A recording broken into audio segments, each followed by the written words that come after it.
പെരുന്നാളെന്ന് പറഞ്ഞാൽ ഇതാണ് മക്കളെ പെരുന്നാൾ. ഒരൊന്നൊന്നര പെരുന്നാൾ.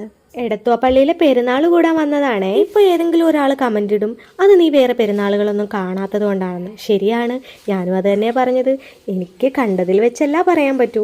അപ്പം ഞങ്ങൾ പെരുന്നാൾ കാണാൻ വന്നു. ഇവിടെ നല്ല തിരക്കായിരുന്നു. കയറി തൊഴുത് ഇറങ്ങിയപ്പോൾ ഇവിടുന്ന് കുറച്ച് ഉപ്പും കുരുമുളകും കിട്ടിയിട്ടുണ്ടായിരുന്നു. അതുപോലെ ഇതും കിട്ടിയിട്ടുണ്ടായിരുന്നു.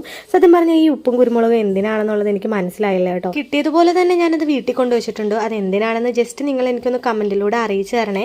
അപ്പം നൈനൂട്ടിക്ക് ഐസ്ക്രീം വേണമെന്ന് പറഞ്ഞിട്ട് അവൾക്ക് ഇഷ്ടമുള്ള ഫ്ലേവർ തപ്പിക്കൊണ്ടിരിക്കുകയാണ്. ആ സമയത്താണെങ്കിൽ ഒരു പെൺകുട്ടി പോപ്കോണുമായിട്ട് വന്നിട്ടുണ്ടായിരുന്നു കേട്ടോ. ഞങ്ങൾ അതിൽ നിന്നും കുറച്ച് വാങ്ങിച്ചിട്ടുണ്ടായിരുന്നു. അങ്ങനെ അവിടെ എല്ലാം കറങ്ങി നടന്ന് നേരെ ഒരു കമ്മൽ കടയിൽ വന്നിട്ടുണ്ടായിരുന്നു.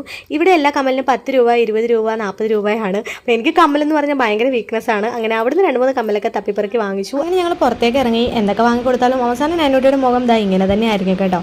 എന്നിട്ട് അവിടെ വന്നിട്ട് ഒരു ലൈം ജ്യൂസ് ഒക്കെ കുടിച്ച് ഞങ്ങൾ ഇനി നേരെ വീട്ടിലേക്ക് പോവുകയാണ്. അപ്പോൾ എല്ലാവർക്കും ടാറ്റാ.